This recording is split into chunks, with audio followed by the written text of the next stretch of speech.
Comparative conditional formatting. So far, the formatting options we've seen have been applied directly to a single data set. When it comes to multiple data sets, it is difficult to compare all of them manually. However, with conditional formatting, comparing multiple data sets can be made easier. Let's explore how. Finding duplicate or unique values in a set of data. Now, within a data set, it is possible that because of human error, certain entries are entered multiple times. It can be easy to find such errors through the use of conditional formatting. Step 1. Go to Highlight Cell Rules under the Conditional Formatting option and select Duplicate Values. The dialog box that appears allows for highlighting of unique values.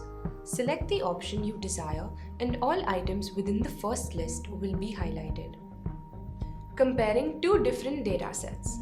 Finding commonalities in two separate lists can be useful in making one's work more efficient. If there are two lists of ingredients required for creating products, it is more efficient to be able to find out common elements and to purchase them in bulk. This can be done by the following method. Step 1. Select the values in the first list. Step 2. Hold down the Control key and select the second list of values.